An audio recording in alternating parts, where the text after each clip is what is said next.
আসসালামু আলাইকুম রহমতুল্লাহ। মাধুরী কোয়েল অ্যান্ড হ্যাসারির পক্ষ থেকে আন্তরিক শুভেচ্ছা ও অভিনন্দন। সম্মানিত প্রিয় দর্শক, আমরা আজ থেকে গত 20 দিন আগে আমাদের ইনকিউবেটর মেশিনে পরীক্ষামূলকভাবে 28টি টাইগার মুরগি ও ফাউমি মুরগি ডিম দিয়েছিলাম। তো আলহামদুলিল্লাহ আজকে 20তম দিন। আজকে আমাদের ইনকিউবেটর থেকে আমরা যে বাচ্চাগুলো পেলাম, এই যে দেখতেছেন এখানে টাইগার মুরগি ও ফাউমি মুরগির বাচ্চা। এই বাচ্চাগুলা 28টা ডিম থেকে আমাদের 26টা বাচ্চা উঠেছে, আর 2টা ডিম পাওয়া গিয়েছিল, মানে 2টা ডিমে বীজ ছিল না।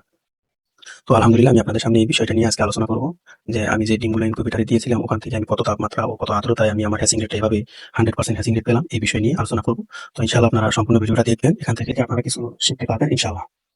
তো আপনারা যারা ইনকিউবেটরে ডিম দিবেন, তো ডিম দেওয়ার পরে আপনারা প্রথম সপ্তাহে আপনারা তাপমাত্রা এবং আর্দ্রতা, তাপমাত্রা 37.7 রাখবেন, আর্দ্রতা রাখবেন 60 থেকে 65। এভাবে আপনারা প্রথম সপ্তাহ রাখবেন। দ্বিতীয় সপ্তাহে আপনারা রাখবেন তাপমাত্রা 37.7 থাকবে, কিন্তু আর্দ্রতা দিবেন আপনারা 65 থেকে 70। এভাবে আপনারা এই পরের দ্বিতীয় সপ্তাহ এবং এই দ্বিতীয় সপ্তাহ পরে যে কয়দিন যায় এভাবেই আপনারা রাখবেন। এরপরে যখন আপনারা ডিম সেটার থেকে হ্যাচারি দিবেন, তো হ্যাচারি দেওয়ার সময় আপনারা ওখানে তাপমাত্রা রাখবেন 37.2।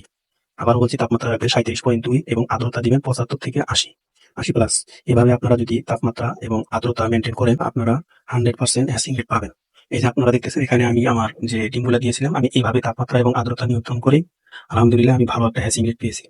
তো আপনারা এভাবে হ্যাচিং করলে আলহামদুলিল্লাহ আপনারা একটা ভালো ফলাফল পাবেন। তো আপনারা আমাদের জন্য দোয়া করবেন।